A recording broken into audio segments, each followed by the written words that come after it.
Kita akan bertualang dengan sebuah film seru berjudul Double World, di mana film ini mengisahkan sebuah turnamen bela diri yang memiliki tujuan terselubung. Bahkan, untuk memenangkan turnamen, seseorang harus mengambil telur naga dari Raja Buas peliharaan kerajaan. So, gimana keseruannya? Tanpa berlama-lama, langsung aja kita mulai dengan sebuah kisah di mana terdapat dua kerajaan besar, yaitu Yan Utara dan Zhao Selatan. Keduanya sempat berdamai, namun seiring berjalannya waktu, Kekaisaran Yan Utara rupanya mengkhianati perjanjian dan sering menyewa pembunuh bayaran. Hingga pada suatu hari, tiba-tiba datang dua orang utusan atas nama Kekaisaran Yan Utara untuk mempersembahkan sebuah hadiah yang cantik hingga Kaisar Zhao Selatan pun terkesima. Namun ternyata itu adalah jebakan yang sangat berbahaya bagi Kaisar. Untungnya para pengawal luar biasa sigap dalam menangani ancaman, hingga akhirnya kedua pembunuh bayaran pun dapat ditumpas dalam waktu sesingkat-singkatnya.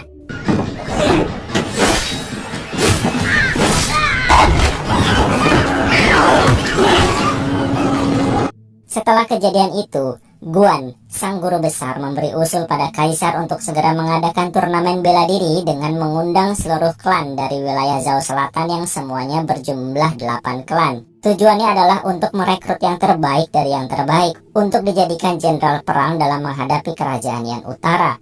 Sang Kaisar pun setuju dan tanpa waktu lama, guru besar tersebut segera mengutus para elang untuk memberi kabar pada seluruh klan di wilayah selatan. Singkat waktu, salah satu elang yang terbang bebas melintasi alam telah sampai di sebuah desa dari klan King Yuan. Di sana sang ketua klan langsung mengumpulkan orang-orang dan memberitahu kalau Kaisar memerintahkan bagi tiap klan untuk mengutus 3 perwakilannya ke ibu kota kerajaan untuk mengikuti turnamen bela diri. Dengan demikian, setelah berunding, 3 orang telah dipilih oleh sang ketua. Mereka adalah Yilong, Chang, dan Chuhun. Mereka pun segera melakukan persiapan. Setelah berpamitan dengan ketua klan, mereka pun berangkat dengan semangat melintasi berbagai medan hingga sampai di wilayah padang pasir. Mereka asik berbincang, namun sayangnya, Chang tak menyadari di belakangnya ada monster kalajengking raksasa. Dalam hitungan detik, Chang menjadi korban. Yilong dan Chuhun pun mau tidak mau bertarung dengan monster tersebut.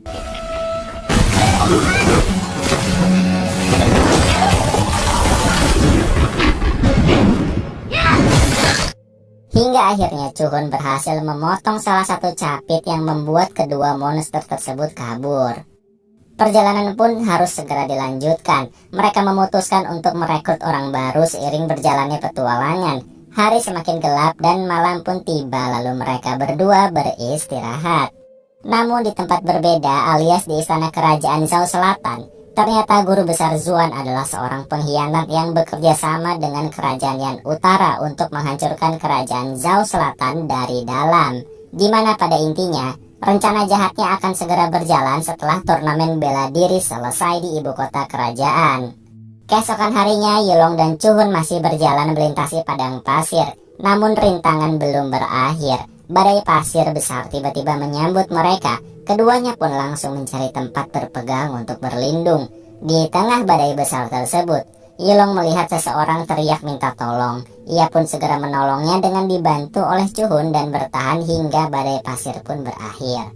Setelah kondisi aman, Yilong dan Chuhun bertemu dengan orang yang tadi mereka selamatkan, yang ternyata orang tersebut adalah ketua klan Kadal bersama dengan 2 petarungnya. Sebagai ucapan terima kasih, ia memberi salah satu kuda cadangan kepada Yilong dan Chuhun. Lalu, singkat cerita, petualangan dilanjutkan hingga akhirnya mereka pun sampai di ibu kota kerajaan. Di sana para petarung dikumpulkan dalam satu ruangan. Namun, rupanya sempat terjadi sedikit keributan antara seorang gadis bernama Jinggang dengan salah satu klan.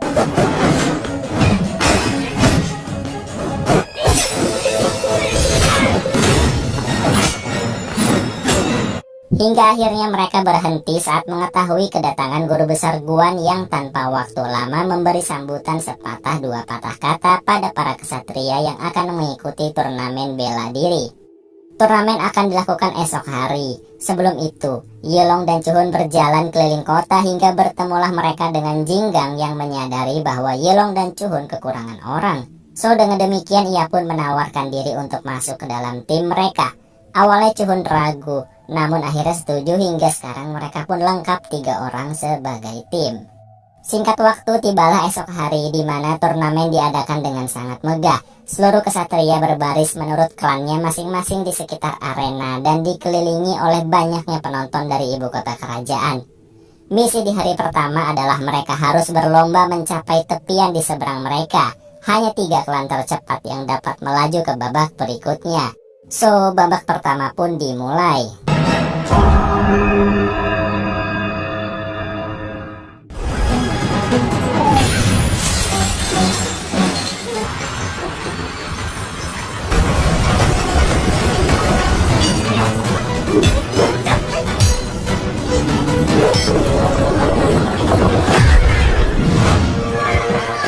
Hingga akhirnya yang pertama kali berhasil adalah klan Ziswan.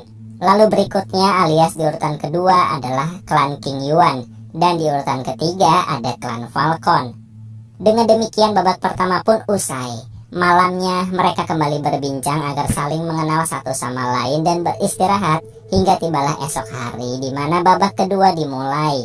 Pada misi kali ini mereka harus berlomba dengan klan lain untuk merebut telur Raja Buas yang merupakan seekor ular naga raksasa monster perang peliharaan kerajaan Zhao Selatan. Klan pertama yang berhasil membawanya maka akan dapat masuk ke babak selanjutnya alias final.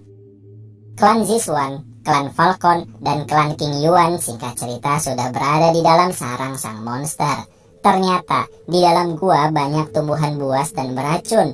Chuhun terkena serbuk beracun dari bunga legendaris hingga Yelong dan Jinggang pun harus pergi mencari penawarnya yang merupakan lumut orange yang juga berada di dalam gua ini. Sementara itu klan Ziswan tertangkap oleh tumbuhan buas yang melilit, sedangkan klan Falcon terlihat sudah menemukan telur yang dimaksud. Namun mereka segera diburu oleh si Raja Buas. Mereka hancur sebagai tim hingga telurnya pun terlepas dan berhasil direbut oleh Jinggang dan Yelong.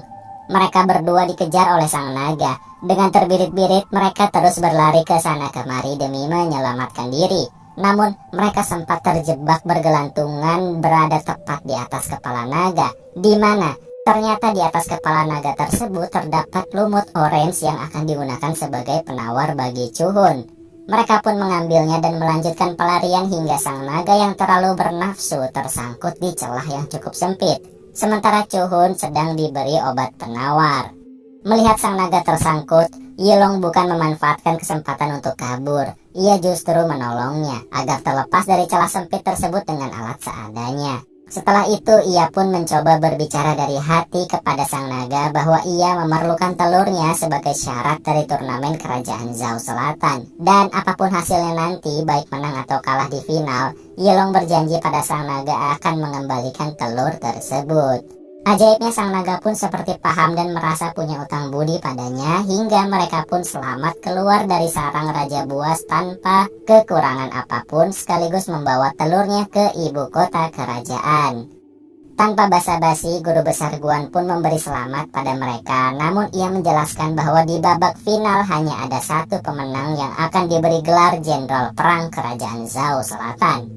Oleh karena itu nantinya mereka harus bertarung satu sama lain, yang mana hal itu di luar dugaan mereka. Tapi itulah peraturan di babak final nanti dan tak bisa diganggu-gugat. Setelah itu mereka pun terlihat kebingungan karena tak mau membunuh satu sama lain. Namun saat itu tiba-tiba muncul entah dari mana sosok wanita berjubah yang berkata pada Yelong bahwa sebenarnya mereka tak perlu saling bunuh. Dan mereka bertiga pun diajaknya ke sebuah tempat yang dikenal sebagai hutan mistis di mana semua kebenaran akan terungkap. Mereka pun mengikuti wanita tersebut hingga tiba-tiba sampai di sebuah tempat ajaib dalam hutan di mana batu-batu berterbangan. Di sana masa lalu berbicara pada Yelong bahwa ternyata ia adalah anak kerajaan dari raja sebelumnya di Yan Utara. Yelong awalnya sangat tak percaya dengan hal itu karena ia hanya tahu di klan King Yuan dirinya hanyalah anak yatim piatu yang dibesarkan oleh sang ketua klan. Tapi itu semua pudar saat si wanita menyuruhnya mengoleskan darahnya di lengan. Seketika muncullah tato keemasan yang merupakan tanda bangsawan kerajaan Yan Utara. Chuhun dan Jinggang pun pergi kesal setelah mengetahui kenyataan tersebut. Lebih lanjut si wanita berjubah mengatakan bahwa Yelong harus kembali ke wilayah Yan Utara untuk merebut kembali tahta dan menghentikan permusuhan yang lambat laun akan menyebabkan perang. sebagai salah satu rencana dari guru besar Guan yang sebenarnya menginginkan kehancuran bagi kerajaan Zhao. Sedangkan Yilong harus memikul tanggung jawab agar perdamaian tetap terjaga antara dua kerajaan besar. Di sisi lain, sayangnya Jinggang dan Chuhun terkepung oleh guru besar Guan dan pasukannya yang rupanya telah mengawasi gerak-gerik mereka menuju hutan mistis untuk mencari kebenaran. Pada akhirnya Jinggang dibunuh dan Chuhun dibawa hidup-hidup ke ibu kota kerajaan dan akan dituduh sebagai pengkhianat di depan kaisar yang sebenarnya tak mengetahui apa-apa. Singkat cerita, Yilong ternyata tak menuju Yan Utara, melainkan ia pergi kembali ke ibu kota kerajaan setelah melihat tombak Chuhun yang terjatuh. Dan sesampainya di sana, ia berpapasan dengan pria dari klan Falcon yang telah kalah. Yilong pun segera memberitahu kebusukan guru besar Guan untuk menghancurkan kerajaan Zhao Selatan dimulai dengan memecah belah tiap klan. Lalu Yilong pun memintanya agar mengumpulkan anggota klan yang tersisa untuk menggagalkan rencana jahat si guru besar, alias mata-mata dari Yan Utara. Sedangkan Yilong bergegas ke istana untuk menyelamatkan Chuhun yang ternyata saat ini sedang difitnah di depan kaisar oleh guru besar Guan, yang mengatakan bahwa di babak final ini Chuhun berencana untuk membunuh sang kaisar muda. Dengan begitu eksekusi pun segera dilaksanakan dan saat pedang hampir memotong leher Chuhun, Yilong pun datang menghadap kaisar dan dengan pintarnya ia pura-pura mempercayai fitnah guru Guan dan meminta izin pada kaisar untuk bertarung dengan Chuhun yang dianggap pengkhianat. Itu dilakukan agar ia bisa mengulur waktu sambil menunggu datangnya bantuan dari klan lain. Melihat rencananya terganggu, rupanya guru besar Guan menjalankan rencana lain yang ternyata ia telah menaruh orang-orangnya di antara penonton dan memulai kerusuhan hingga semua terlihat kacau. Di tengah kerusuhan, Jenderal Guan terlihat melindungi sang kaisar dan menaruhnya dalam ruangan. Dan ternyata Jenderal Guan saat itu terang-terangan mengatakan bahwa ia akan menghancurkan kerajaan Zhao pada sang kaisar dan keluarganya. Sang kaisar pun marah, namun ia dikurung dalam sebuah ruangan tertutup. Tak lama kemudian, datanglah bantuan dari klan yang tersisa demi melindungi kerajaan Zhao Selatan. Yilong berhasil mengalahkan pengawal kepercayaan guru Guan yang juga seorang pengkhianat.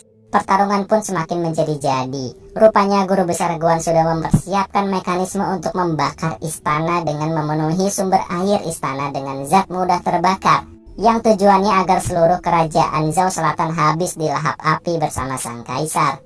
Sedangkan dirinya sendiri terbang menggunakan alat yang sudah dipersiapkan. Api semakin membara hingga masuk ke ruangan kaisar. Seluruh keluarganya menjadi korban sesak nafas dan tertiban pintu. Saat itu untungnya Chuhun bersama yang lainnya berhasil menyelamatkan sang kaisar muda dari ledakan dahsyat akibat kebakaran. Sementara itu di luar sana, Yilong dengan ketangkasannya berhasil menjatuhkan guru Guan dari rencana kaburnya. Setelah si pengkhianat jatuh, Chuhun dengan sigap langsung menghajarnya hingga tewas di tempat. Dan setelah kondisi terkendali, sang kaisar muda menobatkan Chuhun menjadi jenderal besar sekaligus guru besar kerajaan Zhao Selatan. Sementara itu, Yilong meminta izin untuk mengembalikan telur naga sang raja buas. Keesokan harinya, Chuhun yang telah resmi menjadi jenderal dan Yilong pergi ke kuburan Jinggang. Di sana mereka sepakat untuk tetap bersahabat dan menjaga perdamaian. Yilong juga berkata bahwa dirinya akan kembali ke kerajaan Yan Utara untuk membereskan semua yang menjadi tanggung jawabnya. Namun sebelumnya tentu ia akan kembali ke sarang sang raja buas seorang diri lalu mengembalikan telur tersebut dan film pun berakhir.